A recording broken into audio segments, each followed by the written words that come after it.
Greetings, class.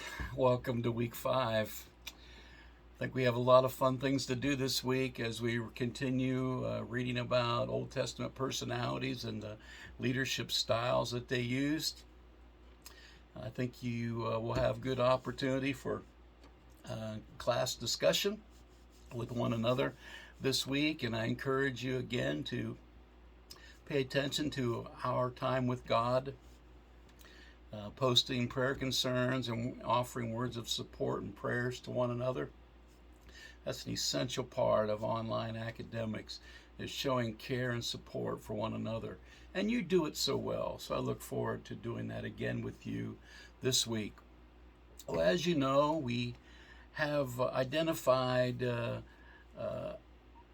purpose for these video lectures for this class, and that is to focus on the 5 major leadership theories that are set in research today.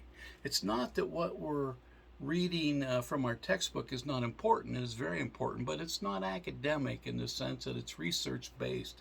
It's just reflections on the author. So they have a wide array of different leadership aspects that they're presenting. But what specifically do some of the Bible personalities from the Old Testament have to do with major leadership theories today? How can we see those being exemplified in the life of some of the Old Testament leaders? That's our focus. So I want to turn our attention today to another major leadership theory, and that is situational leadership theory. A leadership approach that emphasizes the importance of adapting leadership style to fit different needs and situations. Situational leadership theory was developed by Ken Blanchard and Paul Hersey in the 1970s. That's a long time ago. When you think of the age of some of you in this class, not so much for me, but Blanchard and Hersey are names you've already heard from me. I've showed you pictures of their books in previous lectures and referenced them. They are definitely contributors to the ongoing discussion about leadership theory. But these two men, Blanchard and Hersey, are best known for their studies and their contribution and research in situational leadership theory. Their theory suggests that effective leaders must be able to diagnose a situation when they are in it and adapt their leadership style accordingly. In other words, these two guys would say that there is no one-size-fits-all approach to leadership, and leaders must be able to adjust their style to fit the demands of different situations. According to situational leadership theory, there are 4 basic leadership styles that must be used or adapted when appropriate. They are directing, coaching, supporting, and delegating. The appropriate style depends on the employee's level or the follower's level of competency and commitment. Here are some things that Blanchard and Hersey say about these 4 different styles. Directing. Directing is appropriate for followers who are new to a task or have low competency and commitment for the task. The leader provides specific instructions and closely supervises the follower's work. Coaching. This style is appropriate for followers who have some competency but really have low commitment. The leader provides guidance and support while allowing the follower to make some decisions and take on more responsibility. Supporting. This style is appropriate for followers who have high competency but really have low commitment. The leader provides support and encouragement while allowing the follower to take on more responsibility. Delegating. This style is appropriate for followers who have both high competency and high commitment. The leader doesn't need to provide much guidance or direction, and really the leader allows the follower to make decisions and take on significant responsibility. It is important to note that these styles are not fixed, and a leader must be able to adjust their style to fit the needs of each one of their followers or employers. For example, A leader may use his directing style when a follower is new to a task, but switch to a supporting style as the follower gains more competency. So, what does research say about this particular theory? It has been the subject of numerous studies and research over the years. While there is some disagreement among researchers about the effectiveness of this theory, there is a significant body of literature on the topic in which one can read. Some of it scientific, a lot of it not. Here are some of the key findings from what we know on situational leadership theory. There's mixed evidence on the effectiveness of it. Some studies have found that situational leadership theory is effective in improving follower performance and job satisfaction, while others have found little or no effect. One meta-analysis of 56 studies on situational leadership theory found that the theory was effective in improving follower performance, but that effect was mostly small. It also tells us that context matters. Research has found that effectiveness of situational leadership theory can depend on the specific context in which it is being applied. For example, one study found that theory was more effective in smaller organizations compared to larger ones. It also shows us from research the importance of leader flexibility when using this theory. Studies have consistently found that leader flexibility is a critical component of situational leadership theory. Leaders who are able to adjust their leadership style to the needs of their followers are more likely to be effective. It also tells us from research that it is important to take note of the follower's readiness. Follower readiness means it's really the combination of the follower or the employee's competency and commitment. These are key components to the success of situational leadership theory. Research has found that leader effectiveness is highest when the leader's style matches the follower's level of readiness. Cultural differences also play into the success of this theory.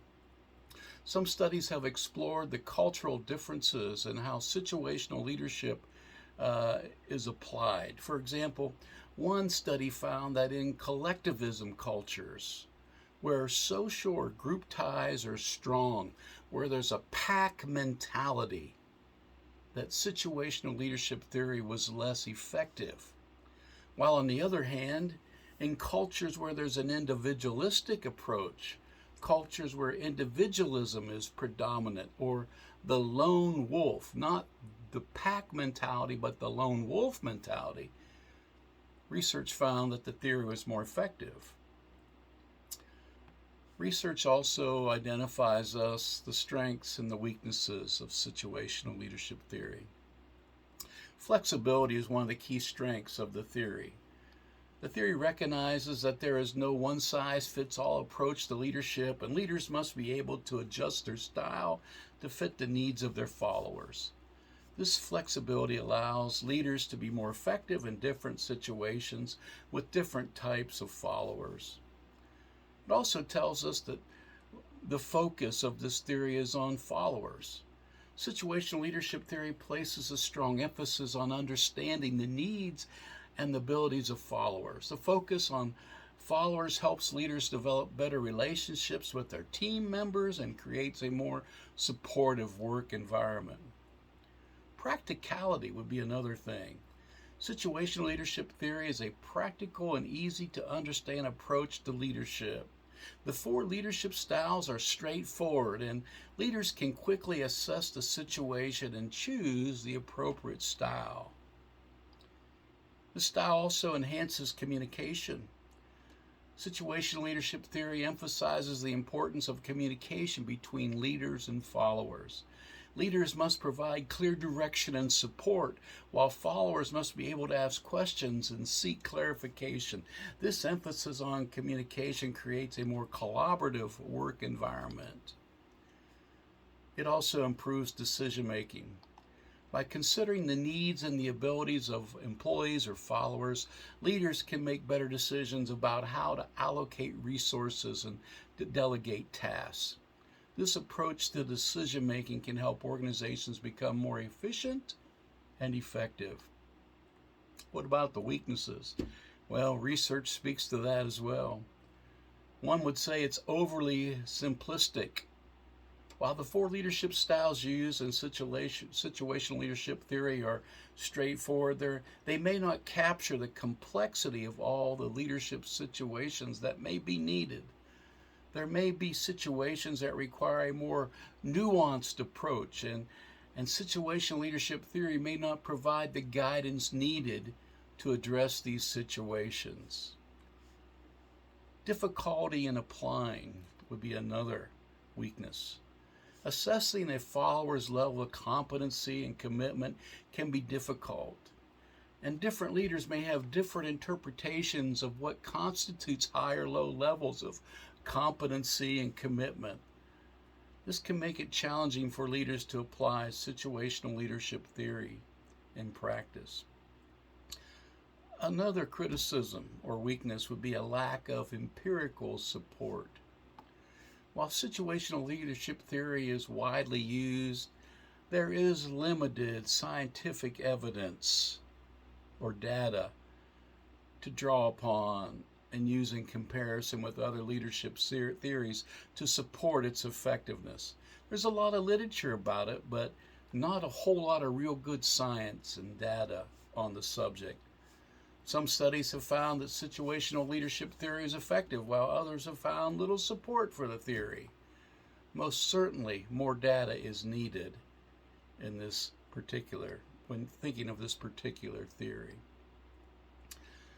Another weakness research points out is it ignores other important factors. Situational leadership theory places a strong emphasis on follower competency and commitment, but it may not take into account other important factors that can affect the leader's effectiveness, such as organizational culture, situational context, and individual differences. Another major weakness research points out is this particular theory of leadership can create an over-reliance on the leader.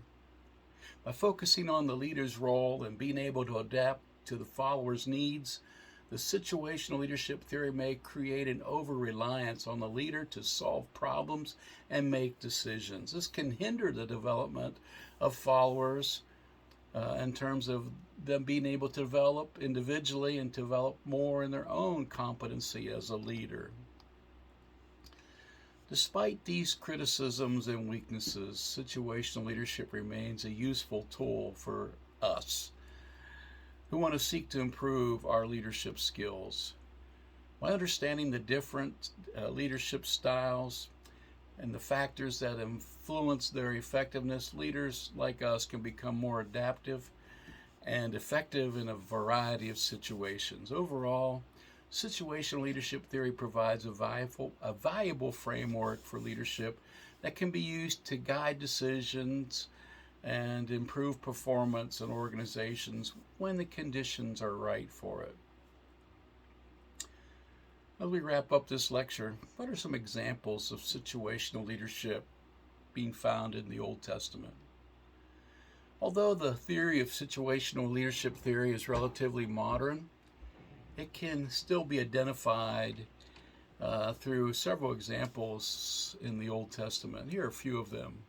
Moses. Of course, we'll start out with Moses. We've been looking at Moses nearly every week, haven't we?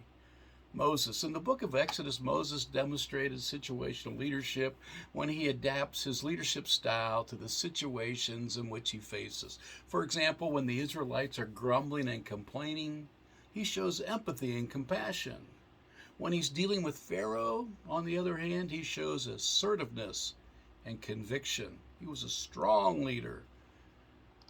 David would be another example of situational leadership. He shows flexibility in his leadership style as he adapts to different circumstances. For example, when he was facing Goliath, he shows courage and determination. But when he was fleeing from Saul, he shows resourcefulness, patience, and respect. Joseph is another biblical character who demonstrates situational leadership. When he is sold into slavery into Egypt, he shows resilience and adaptability. Later, when he becomes a powerful leader in Egypt, he shows empathy and compassion by forgiving his brothers and reconciling with them. Let's not leave out the females who were leaders in the Old Testament. Esther was a female leader who demonstrated situational leadership. When she learned of a plot to destroy the Jews, she shows courage and conviction by risking her life to speak to the king.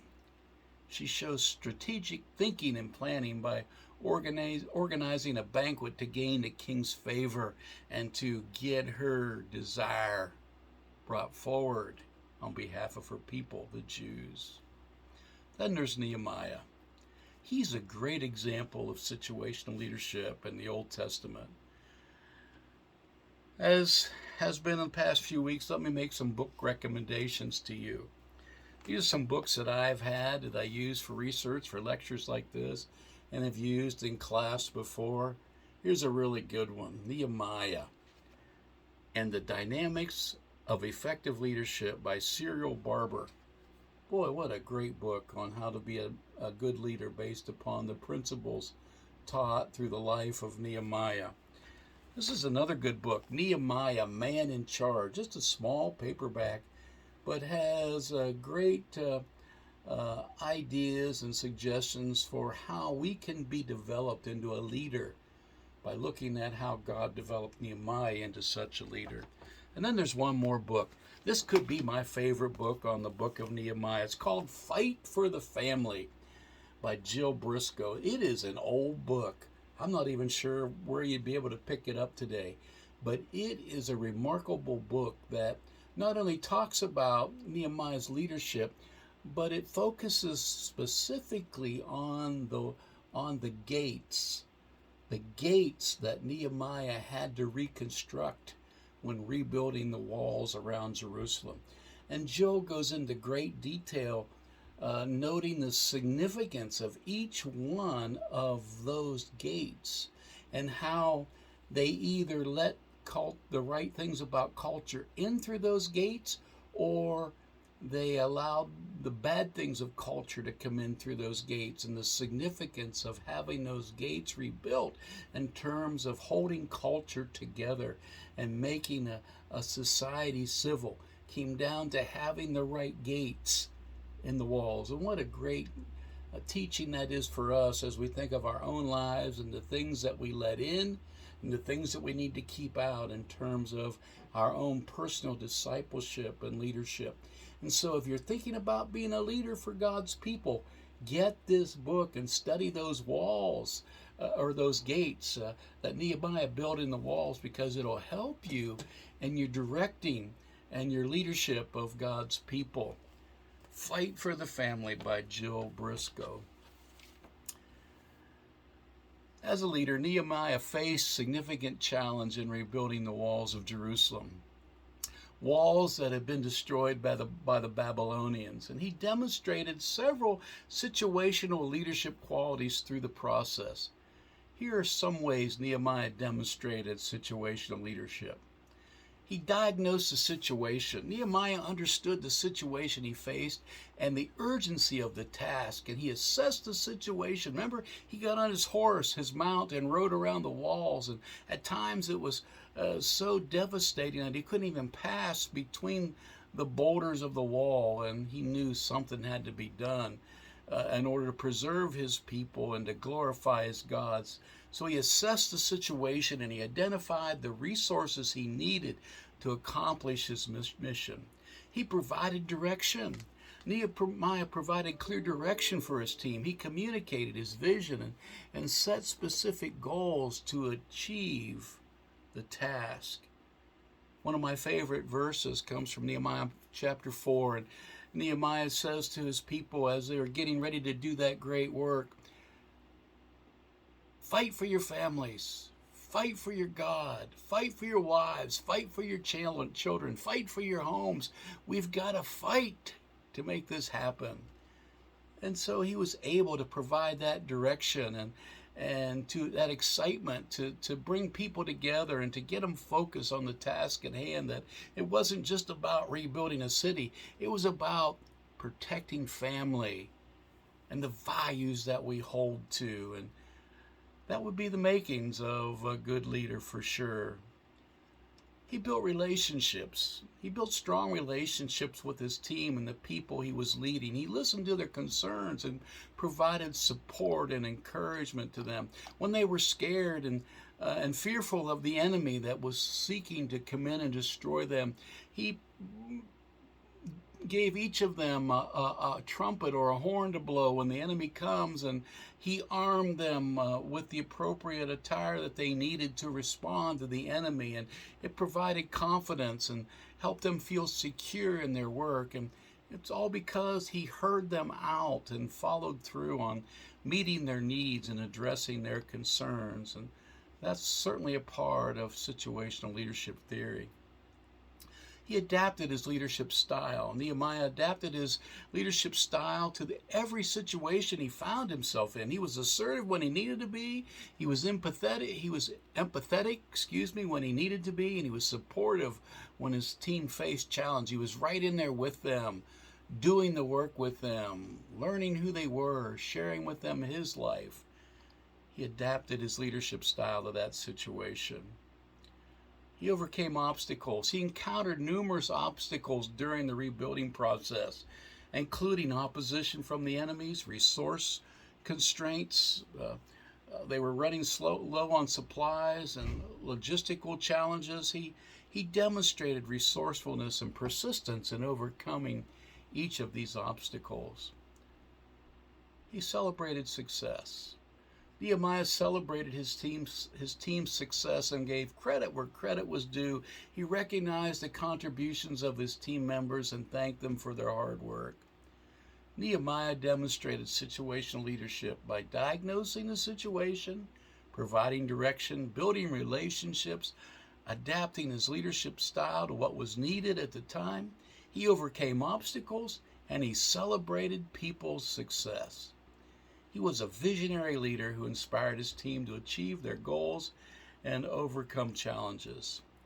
He was just one of many exceptional leaders mentioned in the Old Testament, after whom we can model our leadership for the glory of God and for the mission that he has given to us. Blessings on your studies this week.